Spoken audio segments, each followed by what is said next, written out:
The Auburn Tigers are the clear-cut best team in the SEC, and that's not up for much of a debate. But the question is this: who's number two, the Florida Gators or the Alabama Crimson Tide? Hello, everyone. I'm Chris Phillips. He is Dave Shumate, lead basketball analyst here at SEC Unfiltered. Appreciate each and every single one of you tuning in. As always, make sure you like, subscribe, turn on notifications. Check us out via podcast. Wherever you get your podcast, you can also find us across all social media platforms, as well as our website, secunfiltered.com. This segment brought to you by our friends over at FanDuel. Visit FanDuel.com/SECU to join today and get started with $150 in bonus bets when you win your first $5 bet. Once again, that's FanDuel.com/SECU to get $150 in bonus bets today. The best team in the SEC, well, they proved it over the weekend, at least for now.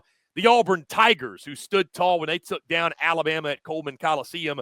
But there's a debate raging on in the SEC right now, and one we're going to have today, myself and Dave Shumate, our lead basketball analyst at SEC Unfiltered. Who's number two behind Auburn?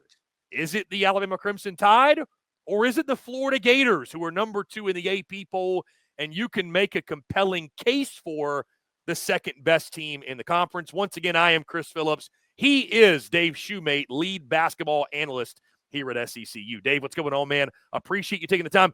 Excited to break this down because if you haven't been following along closely, you may think, oh, it's a no-brainer. It's Alabama. There's much more to this conversation than that. Florida, you can make a real case. Excited to chat about with you, man. At the top of the SEC is as good as it's ever been.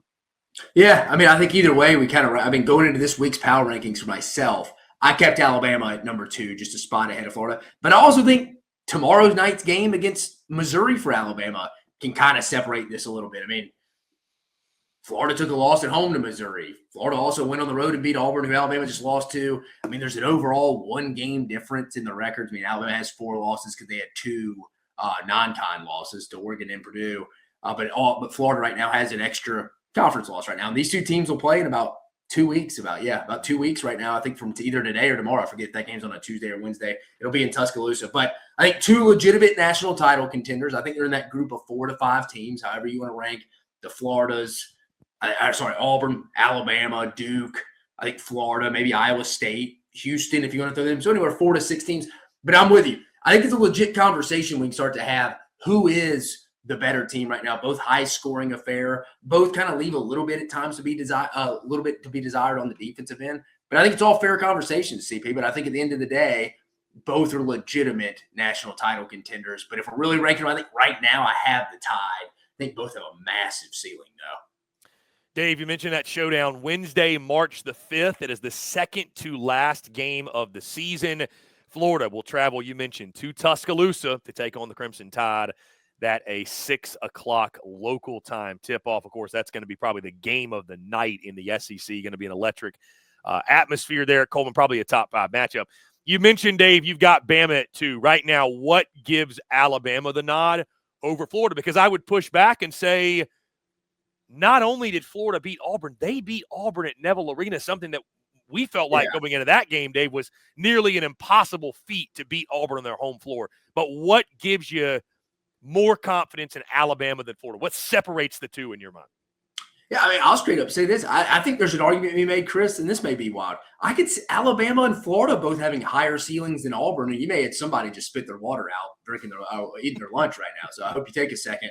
But, I mean, I think overall when you look at it, I mean, I thought Auburn played one of the better games I've seen them all year play in Tuscaloosa. Shot 40% from beyond the arc. I mean, again, defended Alabama off the three-point line for 19.7% from beyond the arc. So Auburn's a very good team. And I always say this, Auburn's got the highest floor of anyone in college basketball, and I think there's a gap in between the next team, whether that's Duke, whether you think it's Alabama, whether you think it's Florida, whoever you think it is.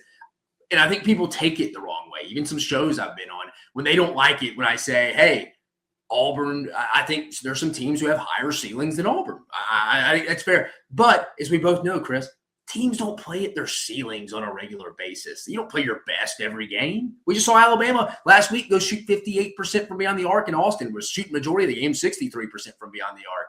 They go follow that up with a 19-point performance. And for the season, they shot mostly 31% from beyond the arc. They reverted back closer to where they were actually what they were for most of the season. especially in the NCAA tournament, you got to play in your at that floor level or just a little bit above it. That's why I think Auburn's the most complete and best team, because I think that floor is so high. You don't ever see them just play a really bad game. I mean, we've seen it with Florida, CP. Missouri, kind of a no-show at home. They got handled by Missouri at home. They were lucky to win the South Carolina game. Will Richard had to hit a layup at the end to beat them at Colonial Life. Alabama's kind of been the only team that's kind of taking care of business in Columbia. So I think we're getting closer and closer, obviously, to this matchup. And I think tomorrow's matchup at Missouri will be interesting because that's a loss Florida had. Let's see how Alabama handles that going to Mizzou Arena, a tough place to play. Again, we're splitting hairs here. I think these two teams, Alabama and Florida, are definitely national title contenders. I'd put them in the 4 to 6 range of the teams who could actually win it. But right now I give Bama the edge because I think their floor is a little higher than Florida's, because I've seen Florida almost go lose to the winless South Carolina team. I've seen them no-show at home to Missouri. Again, Missouri better than everybody thought they'd be. But I think Bama's got a little bit higher floor, and they're a little healthier right now. Again, the Alex Condon injury down the stretch could be interesting as well. Yeah, and I think, too, Dave, to give Florida some credit, we didn't realize, I think, when they played, that was just the, fourth conference game of the season. We didn't realize how good Mizzou was going to be. Correct. So, looking back at that one, it felt like a complete no-show. It felt like how in the world, but Missouri has turned out to be a pretty darn good basketball team. I mean, the Tennessee game, that was the weekend. Obviously, you and I were in Tuscaloosa. You kind of throw that result out, it almost feels like. I mean, Florida did that to them. Tennessee returned the favor. It's sort of a wash at that point. And then they lose in the SEC opener at Kentucky. I mean, and Kentucky now is obviously a shell of themselves, but I think that Kentucky team started conference play was different than the one we see today. So, no, CP, I'm glad you brought up that Tennessee game for Florida. Yeah, me and you personally were both, for certain reasons, financial reasons, upset about that, watching that game in Tuscaloosa. But that's kind of my point. I'm glad you brought that up. We haven't seen, again, Alabama's 2 conference losses are to Ole Miss, who's going to be an NCAA tournament team, in Auburn. Coincidentally, both at home. Alabama hasn't had that performance, though, where they've almost gone and lost at South Carolina, or they only scored 44 points against a Tennessee team without Igor Milicic or Zakai Ziegler, 2 of their better players. I don't care where that game's played. 44 points. You haven't seen that. That's why I say I think the floor is higher for Bama, so I'm going to give them a nod right now. But again, we're 2 weeks away from seeing this, and I think it's going to be I think these two teams will not only be fighting for second in the SEC, it'll be for one of those overall number 1 seed, or not overall, one of those 4 number 1 seeds heading into the NCAA tournament. Dave, I think I know the answer when it comes to Alabama. It's some of the inconsistencies and the turnovers that haunt them on a nightly basis, it seems at times. What's your greatest concern with the Florida Gators? Maybe the biggest knock against them at this point? Just overall for Florida, I mean, at times it's probably health a little bit. How much they're potentially getting handled, gotten back. What's the significance of the Alex Condon injury from that perspective? Again, they're kind of like Alabama. They're not great defensively, like you see like an Auburn type team or Tennessee, but they're definitely good enough to go get it done. That's what I would say. I'd say defense would be my main concern for Florida, I would say right now. I would say just consistent defense. Again, I mentioned the 44-point game against Tennessee, but I think that's kind of an anomaly in where we are. Yeah, they beat them by 30 at their place, so it's like it's hard to take a lot of those. That's Tennessee, Florida, no matter the sport, just a really weird result, really weird showdown. Yeah, I mean, in Florida's, turnovers for Florida at times. I mean, they're averaging 17 right now. I mean, 17.9 according to KenPom, which ranks. I'm looking at it right now, which ranks 135th. So, I mean, they're in that category a little bit as well. But I would say defense and slightly turnovers from that perspective. But no, I would really probably just lean towards defense. Can you get that consistent performance night in, night out? Well, Dave, like you mentioned, we're going to get this showdown in 2 weeks or so when Florida goes to Tuscaloosa to take on the Crimson Tide, and we'll find out on the floor. Both these teams obviously going to be major players in March Madness, the tournament. Going to be fun to watch them in Nashville as well when we're there, both fighting for that top 4 seed, the double bye, and which is very valuable in that tournament, obviously. Guys, we'd love to hear from you. What are your thoughts? We feel confident right now saying Auburn's number 1. I think it'd be hard to argue that. Who's number 2? Is it the Alabama Crimson Tide? Is it the Florida Gators? And maybe do you have an early prediction for that one? Because we're going to find out on the hardwood when Florida goes to Tuscaloosa on Wednesday, March the 5th.